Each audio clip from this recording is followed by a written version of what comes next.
Pessoal, vamos começar?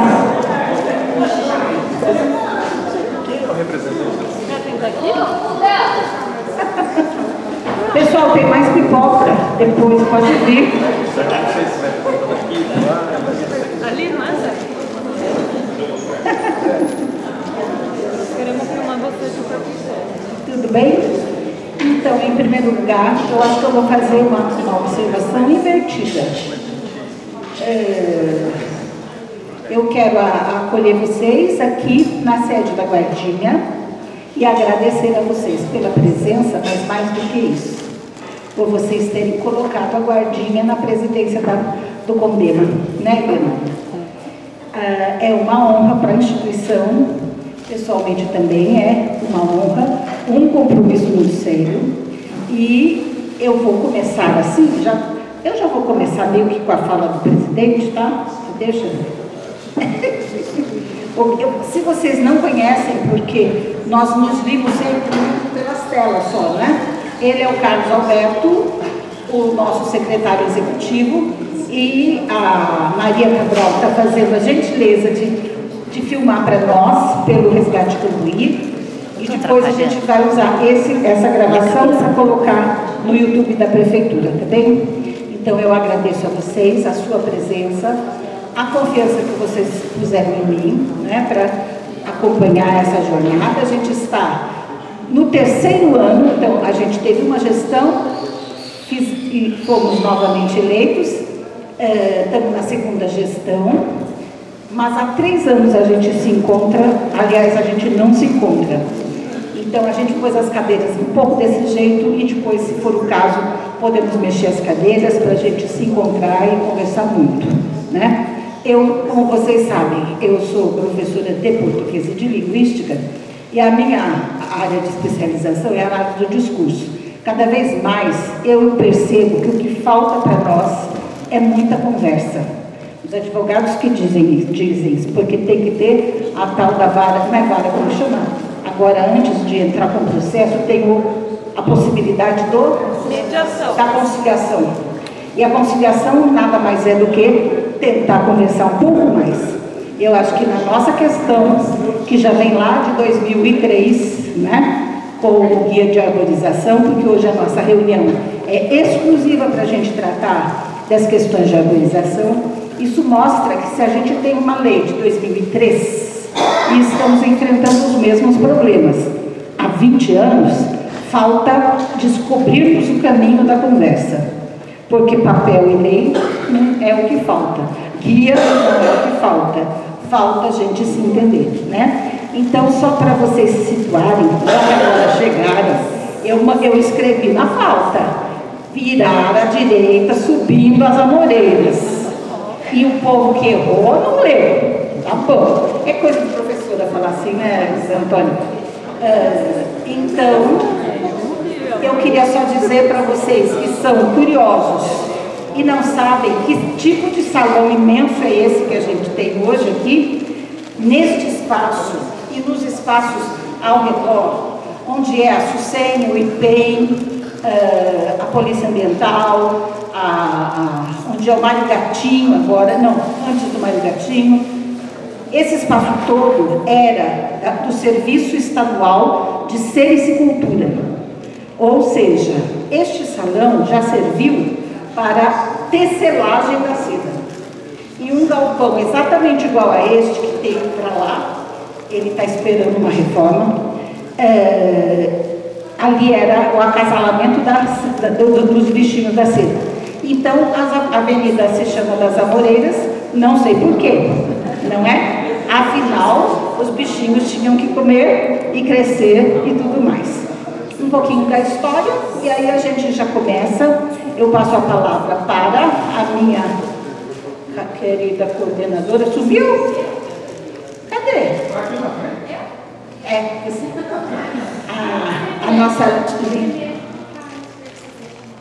Não, o Carlos pediu para todo mundo assinar a lista. E como ele está olhando que tem gente, ele gentilmente está passeando, certo? E a gente pode combinar o seguinte: todas as vezes que vocês quiserem, vocês já viram que espaço a gente tem, A gente reserva, combina e faz outras reuniões aqui quanto a gente quiser, tá bom?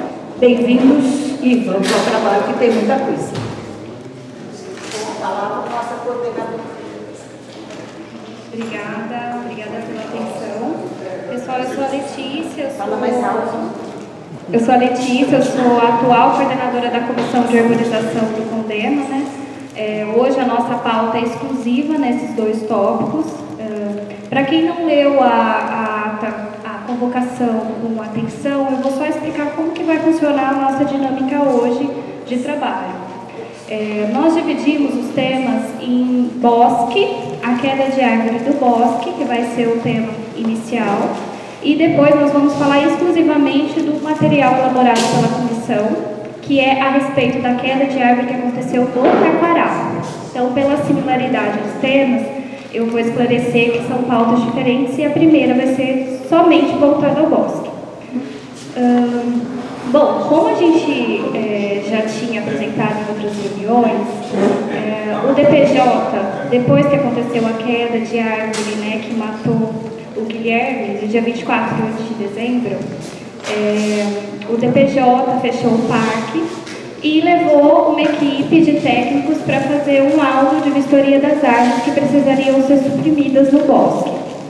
E aí, eles definiram que 108 árvores deveriam ser suprimidas, mais 3 polos. Dessa forma, a gente, sabendo a dificuldade, não técnica, mas a dificuldade técnica, a dificuldade de se elaborar de fato um laudo verídico, que estabelecesse que na verdade, contemplasse todas as regras e toda a norma da legislação, que é a 11571 de 2003, né, que é a Lei de Arborização, a gente conseguiu detectar que esse laudo elaborado pelo DPJ, ele não contemplava muitos os quesitos da própria lei. E aí, os nossos compromissados técnicos da Comissão de Arborização fizeram uma visita técnica e elaboraram um outro laudo, analisando aquelas árvores que já tinham sido documentadas, né, e retratadas no laudo do DPJ. Na convocação, nós enviamos dois documentos. Um deles é o laudo que o próprio DPJ fez, e o outro é o laudo que a Comissão Especial de Arborização concluiu com seus técnicos. Tá. Bom, então agora eu vou passar a palavra, já com essa introdução, posso passar a palavra para o Zé Hamilton. O Zé Hamilton foi um dos técnicos colaboradores da comissão que elaborou essa primeira etapa do laudo. Após a fala do Zé Hamilton, o Ataliba talvez queira complementar alguma coisa, e depois o outro ponto vai ser passado para a Raquel. Obrigada. Se eu falar sem microfone, vocês ouvem? Tá tudo bem? Acho que eu prefiro falar sem microfone. Desliga.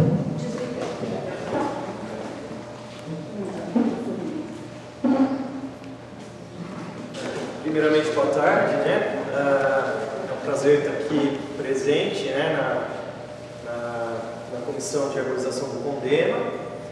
Destacando aí, eu gostaria de nomear toda a equipe que participou da elaboração desse contralaudo. Então, meu nome é José Hamilton de Aguirre Júnior, sou engenheiro florestal e agrônomo, mestre em arborização urbana, especialista em ecologia. Zé, como vai ser apresentado depois de subir no YouTube? Poderia falar no microfone? O microfone? Eu acho que é mais Está garantido captando a fala? que vai sair a fala direitinho para subir. Então, tá? vou começar de novo? Por favor. Bom, então, boa tarde, novamente. Sou o técnico José Hamilton de Aguirre Júnior, sou engenheiro florestal e agrônomo, especialista em ecologia, arte e sustentabilidade. Gostaria de nomear todos os técnicos que participaram da elaboração desse documento, né, que foi o contralaudo, o documento apresentado pela Prefeitura Municipal, denominado laudo, que permitia a supressão de 108 exemplares e poda de 3. Então, a gente está aqui presente o biólogo José Ataliba Amorim, doutora Raquel Gonçalves, doutor Rafael,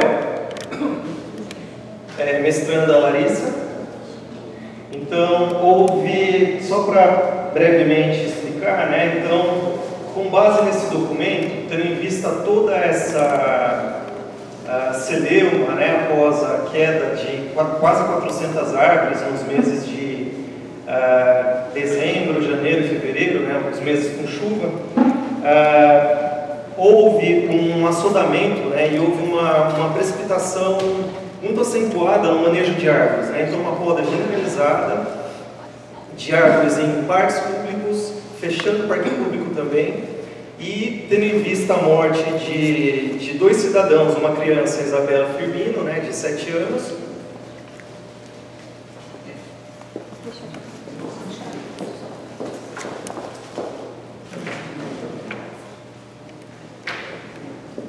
a Isabela Firmino, de 7 anos, e um pai de família, né, o Guilherme, além do ferimento gravíssimo em outra munícipe, né, pela queda de árvore de um eucalipto no Taquaral.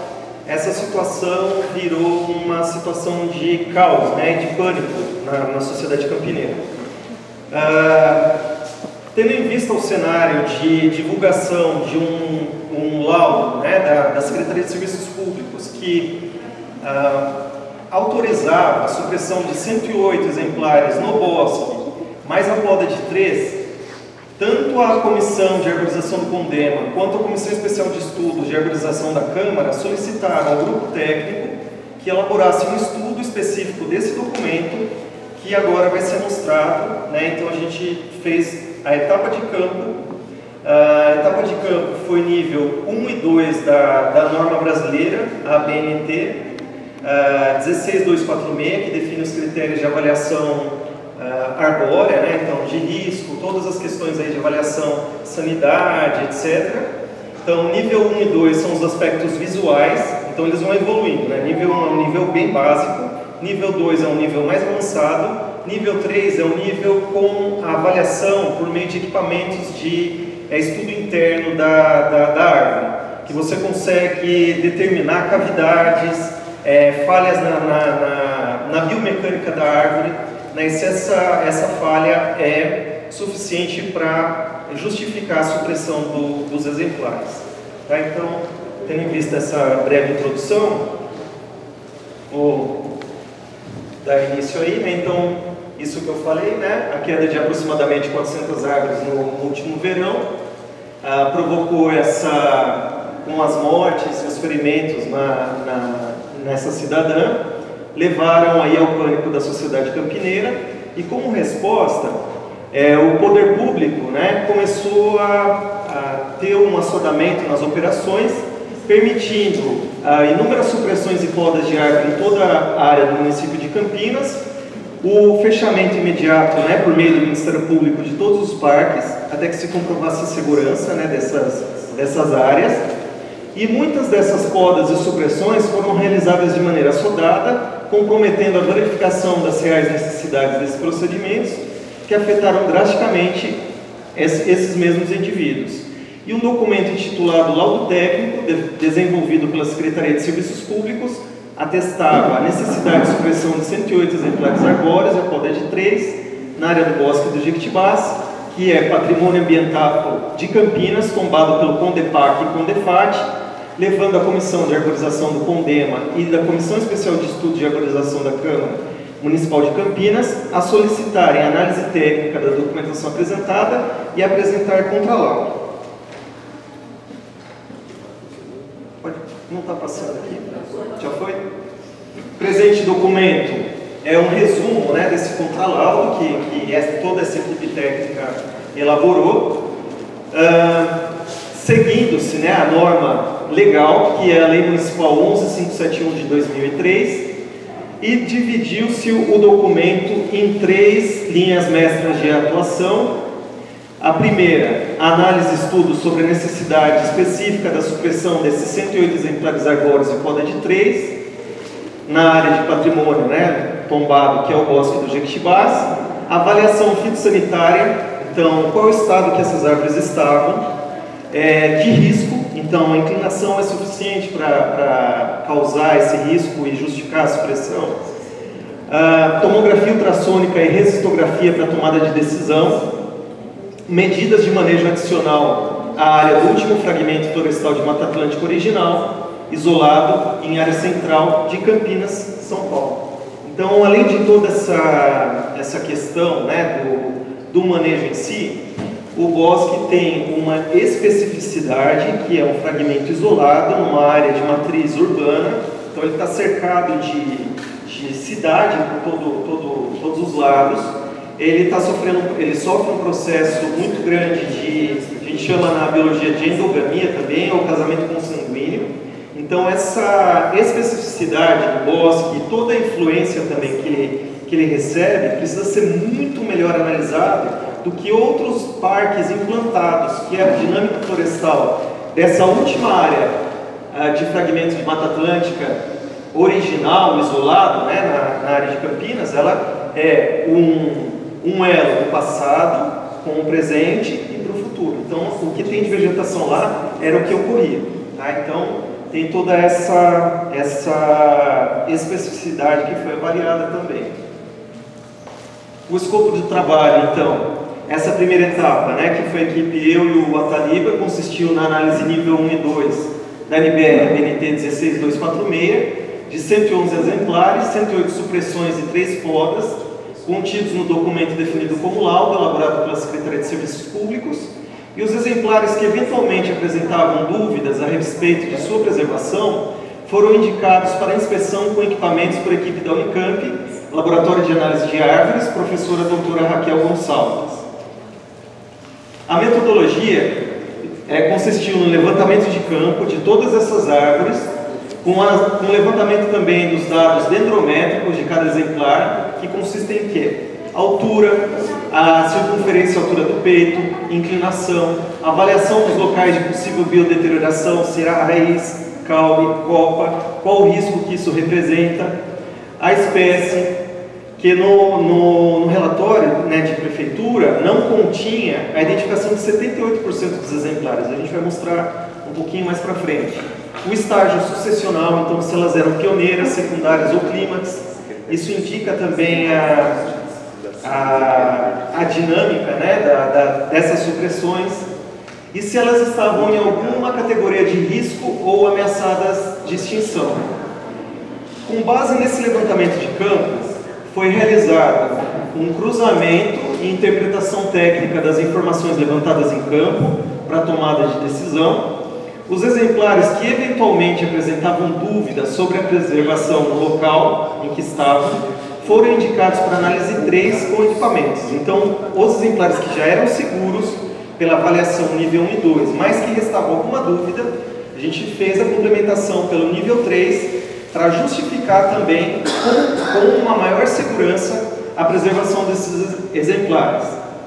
Então a gente fez, depois disso, o cruzamento dos dados de campo nível 1 e 2 com o nível 3, chegou numa tabela final de preservação e supressão. E, por último, a simulação de cenários atual, como é ocorrente hoje no bosque, a situação com a preservação de todas as árvores, uma situação com a colocação de suportes complementares. Então a gente vai ver suportes artísticos que tem a ver também com a história do bosque, que é um jardim inglês, e a questão como ficaria a dinâmica florestal do bosque, que é essa área fragilizada que eu expliquei no início, com a supressão e com a alteração da dinâmica florestal ao longo do tempo. Aqui, só para a gente verificar também, o bosque, né, essa área central, ele é protegido também pelo processo de tombamento por uma área envoltória de 300 metros ao seu redor. Tá? Então, toda essa área envoltória, ela também tem que ter medidas adicionais de proteção. A arborização urbana tem que ser melhor projetada, melhor programada, com espécies nativas que façam a intercomunicação com a vegetação aqui do interior do bosque, para diminuir essa endogamia que eu citei, diminuir o cruzamento consanguíneo, né? Então, que vai, a gente chama de efeito deletério, né? Vai deteriorando aí a genética dos exemplares, né? Então, aí para a gente sempre levar em consideração, em que pese o bosque ser uma área bem definida, ele tem uma área de entorno de 300 metros para sua programação também de maneira ambientalmente pensada e com base também na sua vegetação do interior.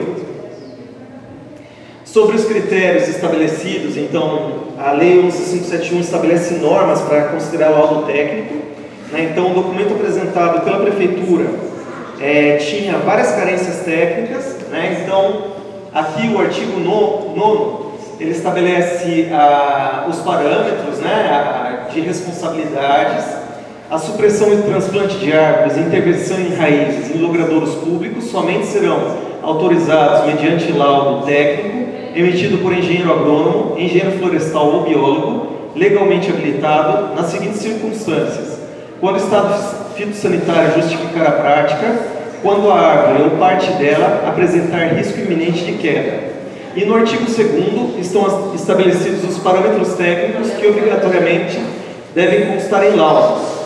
Então, quanto aos laudos técnicos constantes nesta lei e que servirão de embasamento para a tomada de decisão em relação à arborização urbana, deverão constar itens obrigatórios: identificação de espécime avaliado, endereço onde encontra-se o espécime, estado fitossanitário, justificativa da necessidade de intervenção, documentação fotográfica elucidativa, responsabilidade técnica de profissional legalmente habilitado, que é RT com a guia recolhida.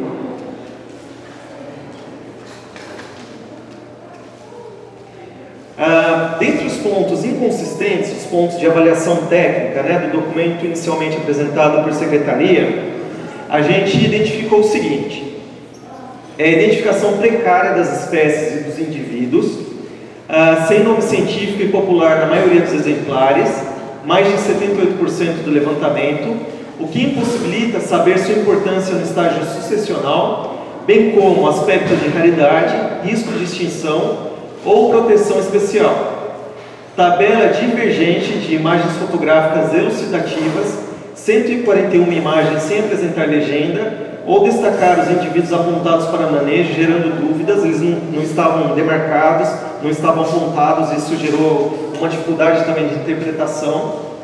Não se apresentaram dados dendrométricos dos exemplares exigidos na legislação, então DAP, diâmetro, altura do peito, altura, localização, coordenadas geográficas. Então, por exemplo, no bosque, que é um maciço contínuo, árvore 5, aonde que ela está localizada? Árvore 10, árvore 105. Então, o GPS é um mecanismo as coordenadas geográficas são um mecanismo de localização, que é o endereço dessas árvores.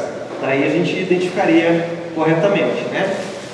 A ausência de definição da destinação oficial de condução de troncos e ramos, que daí entraria também na ABNT, tá? Então, a ABNT nível 3 e 4, elas falam também da importância da destinação dos resíduos da arborização. Justificativa técnica embasatória ou alguma metodologia alternativa à supressão que possibilitasse a preservação dos indivíduos de espécies raras e ameaçadas de extinção que fazem parte do patrimônio no local com segurança à população. E a questão aí do item 6 também como destaque, né, em que pese não ser apresentada na 11.571, o Brasil é signatário da Convenção sobre a Diversidade Biológica e o país assumiu um compromisso de aplicar esforços para atender a estratégia global para a conservação de plantas. E nos anos de 2011 a 2020, isso foi acertado na Convenção sobre a Diversidade Biológica, e dentre as 16 metas estabelecidas para alcançar essa estratégia, a meta 8ª propõe que 75% das espécies de plantas ameaçadas devam estar conservadas em coleções ex situ e que pelo menos 20% da flora ameaçada seja utilizada em programas de recuperação e restauração de habitats até o ano 2020. O bosque do Jequitibá se enquadra nessa condição.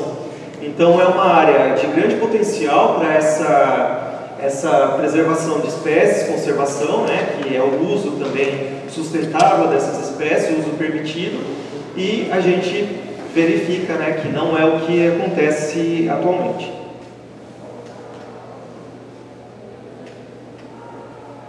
Dentre os resultados,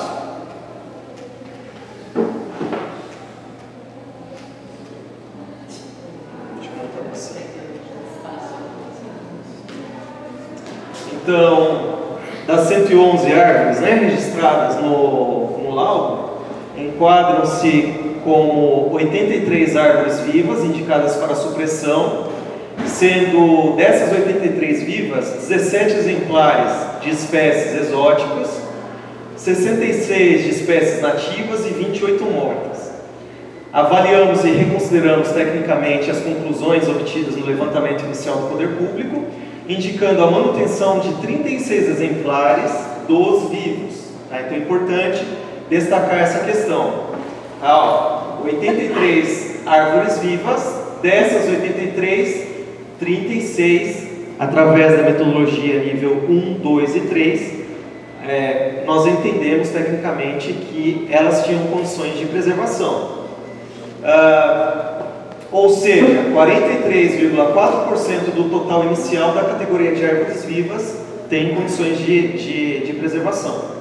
Com relação às 3 árvores sugeridas pela Secretaria de Serviços Públicos para poda, nós indicamos também tecnicamente o manejo por poda de apenas 2, que é um indivíduo de cacau, Theoboroma cacau, placa 45, um relatório fotográfico foto 111, Jonésia príncipe, que é a boleira ou cotieira, né, uma espécie também significativa, sem placa de numeração, considerado em nosso levantamento como X15, relatório fotográfico foto 112.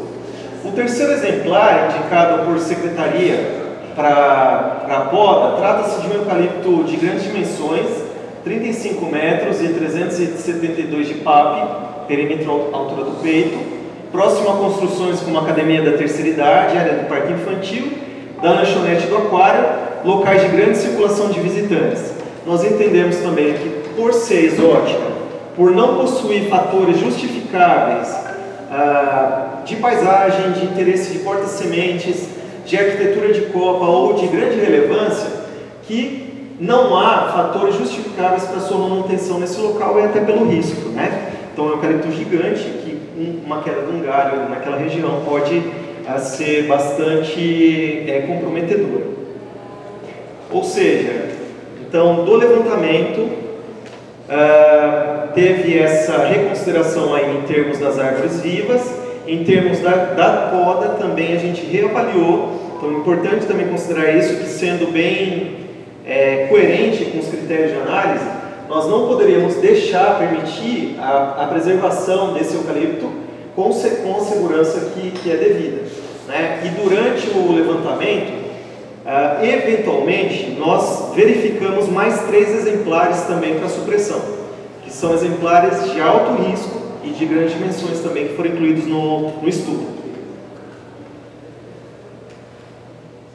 Em relação à categoria sucessional, que é o quê? Se elas são pioneiras, secundárias, clímax, dos 66 indivíduos vivos de origem nativa, 10 são classificados como pioneira, 22 como secundário inicial, 34 como secundários tardios, totalizando especificamente nessa última categoria 51% dos indivíduos amostrados dentro da proposta de supressão. Então, indivíduos de crescimento tardio, demorado e de grande importância sucessional e ecológica. Tá? Então, isso a gente conseguiu captar também. As espécies secundárias tardias são consideradas de estágio final da sucessão ecológica, fundamentais na estruturação e funcionamento do dossel. Então, o dossel é a estrutura arbórea já definida como plano, né? Então, quando ela já está estabilizada, essas finais de sucessão, elas entram para definir essa estrutura. Entram as pioneiras, morrem, entram as secundárias iniciais, mas são as tardias que vão definir essa estrutura final. Elas são, desse modo, né, fundamentais na estruturação e no funcionamento do dossel, manutenção de biodiversidade, bem como critérios de consideração de qualidade de ecossistemas florestais, ou seja, quanto mais tardia é uma mata, mais qualidade ela tem. Significa que ela é mais antiga, que os processos dela já estão estabelecidos há mais tempo, já estão estabilizados. Ao contrário de ter uma queda, abertura de clareira, onde as pioneiras e secundárias iniciais vão dominar. Entre as espécies para supressão indicadas por SSP, destacadas pela quantidade, a Triquilha clausene totalizou 14 indivíduos, ou seja, em primeiro lugar. Essa em especial é secundária tardia, madeira muito resistente. Quando o pessoal foi fazer o exame, né, de ressitografia e de tomografia, o equipamento começou a esfumaçar de tão grande era a capacidade de resistência à penetração nela.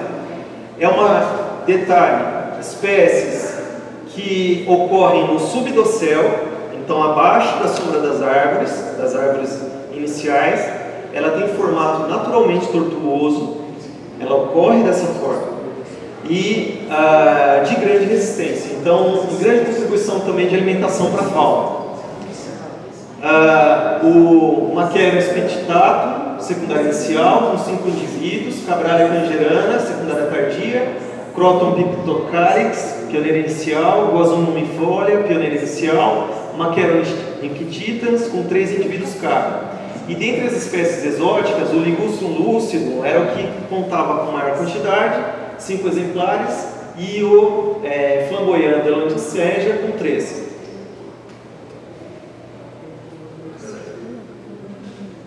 Aí as características especiais, né, da Triquilha clausene, que frutos atrativos, especialmente a avifauna e primatas, flores melíferas, atrativas a abelhas nativas da tribo Meliponine, madeira de alta densidade, crescimento muito lento, ou seja, árvores pequenas têm mais de 50 anos. Né? Então, as que a gente analisou provavelmente tinham 70, 80 e são muito antigas. Que lhe conferem grande estabilidade e resistência naturais. Sua arquitetura de copa usual apresenta tortuosidade e inclinação naturais, derivadas da busca da espécie pelo melhor aproveitamento da disponibilidade luminosa do subdossel. Ou seja, é aquilo, ela vai crescer tortuosamente, ela não vai ter um aspecto retilíneo. Tá? Então, ela naturalmente tem esse formato. E pelo critério de avaliação nível 1, que foi o que a Secretaria de Serviços Públicos utilizou, o critério de inclinação já era a primeira questão a ser considerada para supressão. Então, não houve o cruzamento dessas outras informações. Ou seja, superdimensionou a questão das supressões. Né? Embora essa fundamental importância na estrutura florestal, né, da comunidade arbórea, apresentando a maior densidade e dominância, essa espécie apresentou também, o que vem acontecendo? A diminuição maciça ou massiva, né, de indivíduos dessa espécie por hectare, que caiu de 766 árvores vivas por hectare para 581 árvores vivas por hectare, o que equivale a uma diminuição de densidade populacional de 24% na comparação entre os períodos de 1978 e 2005. Por que esses dois períodos? Em 1978, houve um primeiro estudo, né, que caracterizou a vegetação completa no Bosque do Jequitibás, que foi elaborado pelo